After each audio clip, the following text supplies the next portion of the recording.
Hello sir, good afternoon po sir.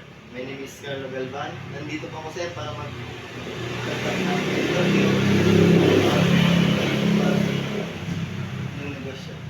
Okay. Paano mo sinimulan ang iyong negosyo? Okay, nice question. Paano ko sinimulan? Nagsimula muna ako sa papel. Ginawaan ko muna siya ng business plan. Unang-una kung saan ako kukuha ng machine, kanina ako kukuha ng supplies, saan ba yung feasibility studies na gagawin ko, saan ba yung lugar na magbenta. Doon ako nagsimula.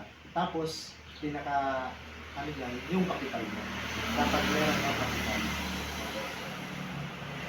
Ano-ano naman po ang mga inspirasyon mo sa pagtayo o pagtatag ng iyong negosyo? Ang inspirasyon ko sa pagtayo ang pagtatag ng negosyo.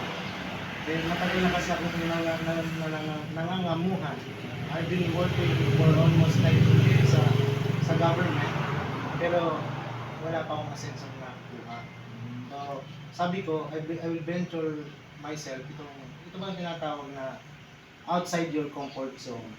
So, kahit hindi ako komportable sa negosyo, dahil napag-aralan ko, inaral ko, then say this. Of course, with God guidance. Ito yung Panginoon pa rin ang masabi sa iyo kung tama ba yung tinatawag. Ano-ano naman po ang mga hamon na kinakaharap mo sa pagpapatakbo ng iyong negosyo? Ang number one hamon sa pagpapatayo ng negosyo o sa negosyo ko is paano kung maibalik ka agad yung puhunan ko. Kasi hindi basta-basta puhunan ang ano nito eh. May nag-utang ako dito, nag-utang doon, para may pandagdag sa puhunan. So, ang isa pang hamon nito, dapat makakuha ka ng permanenteng mag-aano sa iyo, magdi-deliver ng fuel para malaman na may quality yun. Paano mo naman po hinahandle ang mga problema sa business? Simple lang, minsan pag handle ng problema, simple lang kasi ang problema nito eh. Halimbawa, pag may 1,000 capacity ka, dapat may target days ka na maubos ito.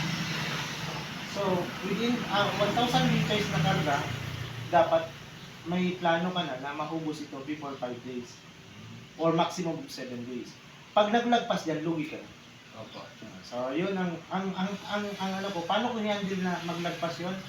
Nagsusumikap ako. So, kaway dito, kaway doon, nagpo-post sa Facebook na mas mura yung yung clean fuel sa iba pang mga gasoline station na ganito, portable. Ito po ang last sir. Paano mo hinahandle ang mga issue ng mga competitors mo? Madali lang yan. Kahit magalit pa mga competitors ko, binababaan ko yung presyo ko. So, kasi yun nga, sinabi ko sa iyo na may karga ng 1,000 liters, kung 2 linggo naman sa iyo. Kasi mataas yung presyo mo. Hindi kagaya na mababa ang presyo mo, 1,000 liters, 7 days mo lang, 5 to 7 days ago. So, mas mabilis yung disposal. Yun yung pinaka-desisyon. Para yung competitors mo, gagayahin yung presyo mo.